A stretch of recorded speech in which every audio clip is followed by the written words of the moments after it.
a good level of that. The tsunami thing is a bit new to many people's ears, and it's kind of scary, and it's something we don't really have our heads wrapped around yet. And when I started incorporating this into my life after the Indonesian earthquake and tsunamis, I asked myself 3 questions. Would it happen here? Would it be bad? And can education help at all? And the answers were yes, yes, and Lord, I hope so. And so all of this has been what I've pulled together since then, again with the eye for so what for people living on the coast. And so as I wrap my head around it, I've gone from being kind of generally afraid and anxious to really getting a sense of the things I need to worry about, what to do about those, and to really let the rest of it go. I liken this a lot to getting a driver's license. You have to go to driver's ed, you know, before you get your driver's license, but and much to Perry's chagrin, I imagine, you don't have to do much education after your driver's ed course. You kind of get your head wrapped around it, you know what you need to know, and then you move on and incorporate that in your life. Same with tsunami preparedness. Once you kind of figure it out, you can be comfortable with it, and it's not something you need to obsess about. That's my job. So, okay. So as I've been doing education on this, there have been a couple of things that have come up, and one of them is, where did this come from all of a sudden? I lived here on the Oregon coast for a long time. I lived through the tsunami of '64. It was no big deal. Is this just a bunch of Chicken Little crying like asteroids are coming and that kind of thing? And what's really interesting for me to find out was the science on the tsunami vulnerability from Cascade is really a relatively recent phenomenon.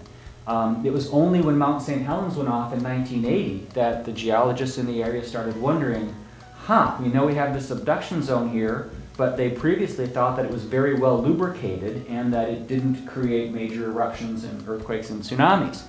After Mount St. Helens, they started looking at things a little bit differently and started to wonder about, would a Cascadia subduction zone earthquake explain some phenomena that they'd been seeing?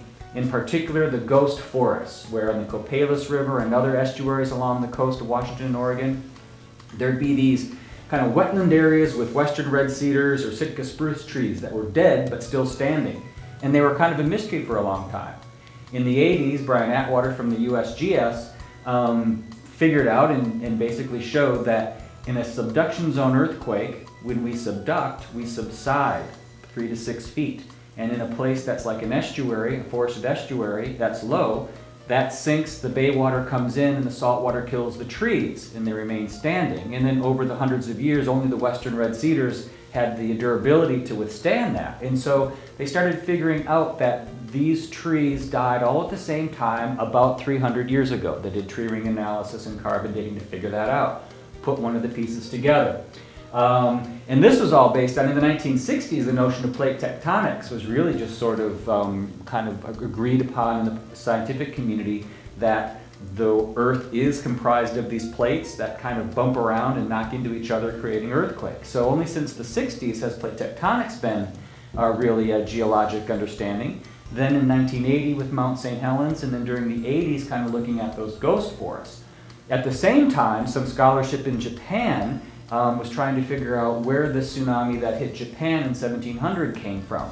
Folks from the North America got together with the Japanese and kind of working backwards were wondering if this event that happened 300 years ago that dropped the trees and killed the trees was part of a subduction zone earthquake that sent a tsunami to Japan.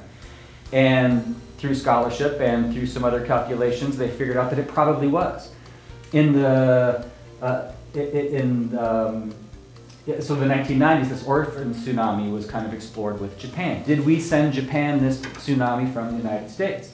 In about the 2000s and late 90s, Chris Goldfinger from ORCU started doing core samples of underwater canyons offshore on the coast and pulled up these core samples and found, like layer cake, that there had been a regular series of inundation earthquakes as reflected by the sediment would slough off the side of the canyons only during the biggest earthquakes and leave a sediment layer.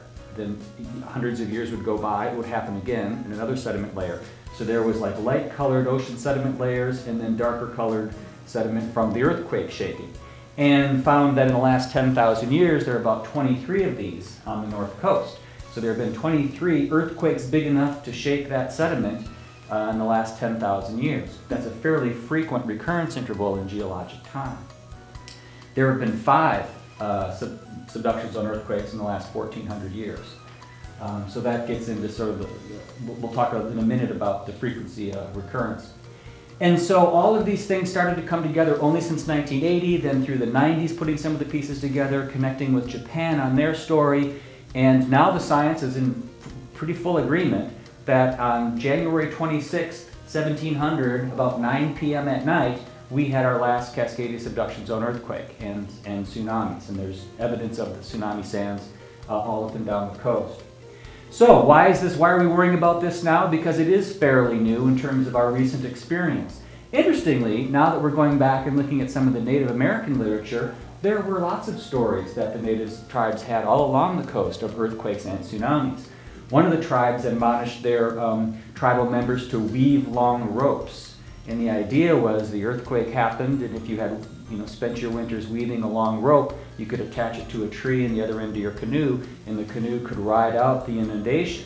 If you were doing something else on those long winter evenings and weren't weaving your ropes long enough, the rope wouldn't be high enough and you'd be drowned under the wave. Whether that was metaphorical or literal is not sure, but what we do understand is the tribes that lived here 300 plus years ago had probably a better tsunami education program than we have today. And so part of my job is to close that gap between what researchers know and what we know and how we act here on the Oregon coast. And public policy just started kicking in the 90s with the line on the map, waterward of which you couldn't build essential services and that kind of thing. And really the education is just beginning now. There's a lag in public policy in our response to the scientific understanding. So in a way this is kind of new. So nobody should feel bad about not knowing about this stuff. In general, the tsunami thing is about risk management. Everything we do in our day has some level of risk to it, and we've just become comfortable with a good level of that.